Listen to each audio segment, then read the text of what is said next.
नमस्कार मित्रों दीपक शर्मा। मित्रों, स्वागत है आप सभी लोगों का हमारे कुंडली के रहस्य कार्यक्रम में द्वैदशांश कुंडली यानी D12 चार्ट पर चर्चा करने के लिए।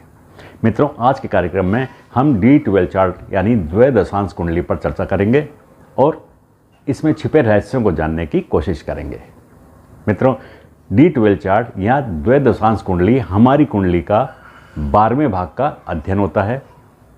इससे 12वें भाव में छुपे रहस्यों को जानने की कोशिश करते हैं। मित्रों, D12 चार्ट या द्वैदशांश कुंडली के माध्यम से हम कुंडली के 12वें भाव से माता पिता के बारे में मुख्य रूप से विचार करते हैं। माता पिता का संतति के साथ कैसा संबंध होगा, संतति को माता पिता का सुख प्राप्त होगा या नहीं होगा, माता पिता विरासत में संतति को क्या दे के जाएंगे, इन्हीं सब बातों का विस्तार से सूक्ष्म रूप से अध्ययन यहाँ पर किया जाता है। इसके अलावा मित्रों, व्यक्ति के चरित्र, पितृदोष, पूर्व दोष और विरासत के बारे में इससे अध्ययन किया जाता है। मित्रों, माता पिता अपनी संतति को विरासत में कुछ न कुछ अवश्य देते हैं। उदाहरण के रूप में मित्रों, कई बार हमने देखा है कि माता पिता के गुण बालक के अंदर स्वाभाविक रूप से आ जाते हैं। जैसे पिता का स्वभाव होता है या माता का स्वभाव होता है, वही स्वभाव हमें संतति में देखने को मिलते हैं। तो ये विरासत में मिलने वाली चीज़ें हैं। तो इनका भी विशेष रूप से अध्ययन द्वैदशांश कुंडली के माध्यम से किया जाता है। मित्रों, दुनिया की सबसे बड़ी दौलत माता पिता होते हैं और जिनके ऊपर माता पिता का आशीर्वाद होता है, उन्हें कोई भी विघ्न बाधा परेशान नहीं कर सकती। जो भी दोष हैं वो स्वतः ही नष्ट हो जाते हैं। तो मित्रों, माता पिता से जातक का संबंध कैसा होगा, इसी मधुर संबंध को जानने का प्रयास करेंगे हम द्वैदशांश कुंडली के माध्यम से। तो चलिए हम तरफ चलते हैं और माता पिता से संबंध को जांचने का प्रयास करते हैं। मित्रों, सबसे पहले द्वैदशांश कुंडली कैसे बनती है इसका विचार करते हैं। मित्रों, हमारी राशि 30 अंश की होती है। एक राशि के जब हम 12 भाग करते हैं तो हमें एक भाग 2 अंश 30 कला का प्राप्त होता है। यहाँ पर हम एक राशि के 12 भाग करेंगे। तो इस प्रकार से हम जब एक राशि के 12 भाग करते हैं तो 12 राशियों के भागों को मिलाकर हमें 144 द्वैदशांश प्राप्त होते हैं। अब मित्रों, जिस प्रकार से हमने पिछले कार्यक्रम में एक चार्ट के माध्यम से कुंडली बनाने का प्रयास किया था, उसी प्रकार से यहाँ पर भी हम कुंडली बनाने का प्रयास करेंगे। मित्रों, यहाँ पर महर्षि पाराशर जी ने इन द्वैदशांशों को 4 भागों में विभक्त किया। पहला भाग गणेश, दूसरा भाग अश्विनी, तीसरा भाग यम और चौथा भाग वासुकी। इन 4 भागों में विभक्त किया। अब मित्रों, गणेश जो भाग दिया उसके अंदर जो हमारी अग्नि तत्व राशियाँ होती हैं 1, 5, 9 यानी मेष, सिंह और धनु राशि। दूसरा भाग अश्विनी, अश्विनी के अंदर हमारी पृथ्वी तत्व राशियाँ होती हैं 2, 6 और 10 यानी वृष राशि, कन्या राशि और मकर राशि। तीसरा भाग यम, इसके अंदर वायु तत्व राशियाँ आई 3, 7 और 11 यानी मिथुन राशि, तुला राशि और कुंभ राशि। और चौथा भाग वासुकी, उसके अंदर जो हमारी राशियाँ आई कर्क राशि, वृश्चिक राशि और मीन राशि यानी 4, 8 और 12।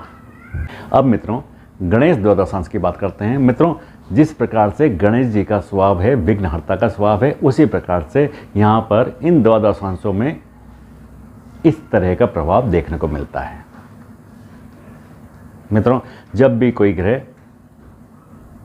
इस द्वादशांशों में आता है तो इस तरह का प्रभाव यहाँ पर हमें देखने को मिलता है। मित्रों, यदि कुंडली का लग्न या लग्नेश जब भी 1, 5, 9 से संबंध बनाता है, इन द्वादशांशों से संबंध बनाता है, तब जातक को माता पिता का अपार सुख देखने को मिलता है। अब मित्रों, अश्विनी कुमार की बात करते हैं। मित्रों, अश्विनी कुमार को वेद का पद प्राप्त है। इन द्वादशांशों में इसी तरह का प्रभाव यहाँ पर देखने को मिलता है। जब भी लग्न या लग्नेश का संबंध इन द्वादशांशों से होता है, तब मित्रों माता पिता या तो चिकित्सक होते हैं या चिकित्सा का ज्ञान देने वाले होते हैं और अपनी संतान को भी चिकित्सा का ज्ञान देने का प्रयास करते हैं। अब मित्रों तीसरे द्वादशांश की बात करते हैं। तीसरा द्वादशांश यम है। मित्रों यम को मृत्यु का देवता कहा गया है। यह कर्मों के हिसाब से फल देते हैं। मित्रों जब भी लग्न या लग्नेश इन द्वादशांशों से संबंध बनाते हैं तब माता पिता बड़े ही अनुशासन प्रिय हो जाते हैं और अपने संतति को, अपने बच्चों को अनुशासन की ही शिक्षा देते हैं। उनके कर्मों के बारे में विशेष रूप से यहाँ पर ख्याल रखते हैं। अब मित्रों चौथे द्वादशांश की बात करते हैं। चौथा द्वादशांश वासुकी है, यानी सर्प।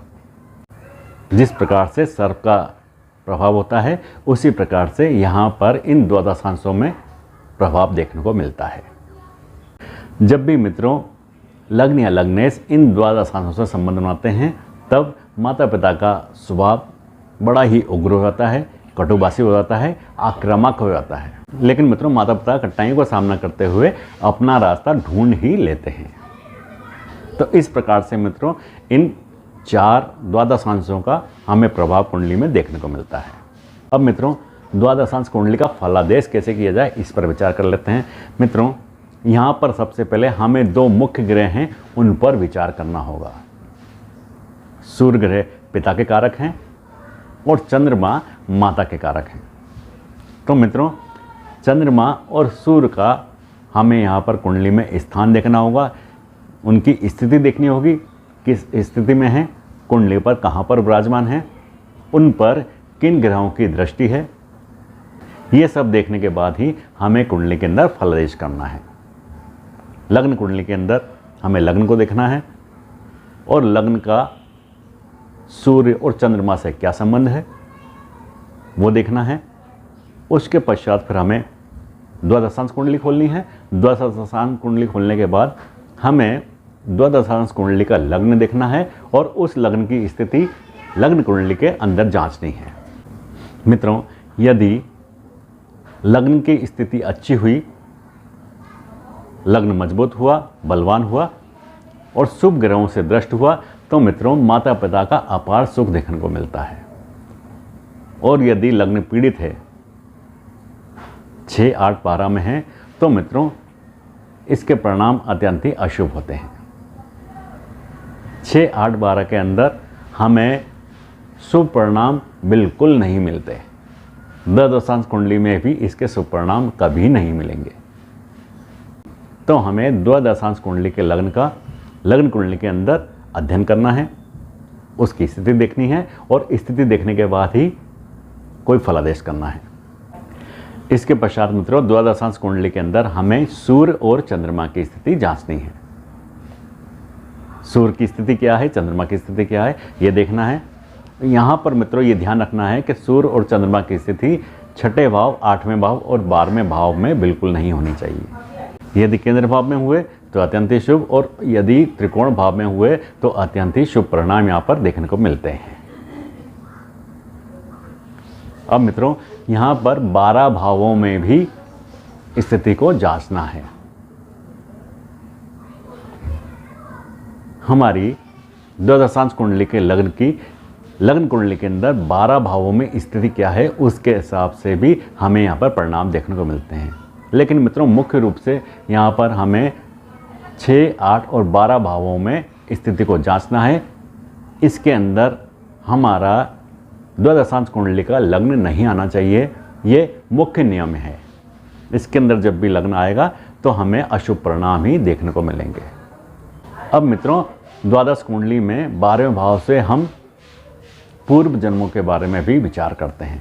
मित्रों ये अत्यंत ही गंभीर विषय है और इसके विचार करने में कोई भी जल्दबाजी नहीं करनी चाहिए।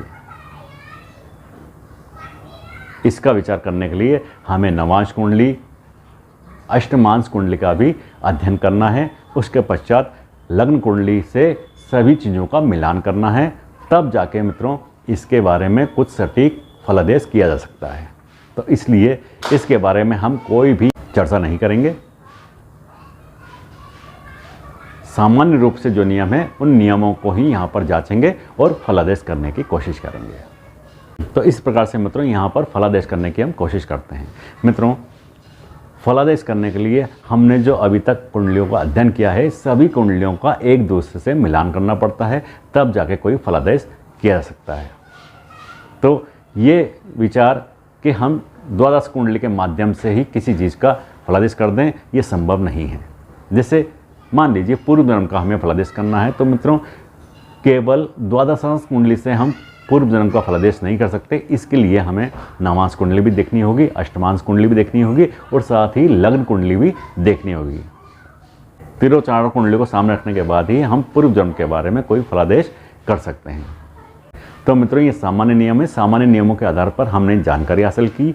अब फलादेश करने की बात आती है, तो फलादेश के लिए हमें कई सारी कुंडलियों का अध्ययन करना है, उसके बाद फलादेश करने हैं। तो मित्रों ये था हमारा आज का कार्यक्रम। अगले कार्यक्रम में फिर एक नई कुंडली पर चर्चा करेंगे। तब तक के लिए मित्रों आज्ञा दीजिए। नमस्कार, जय श्री राम।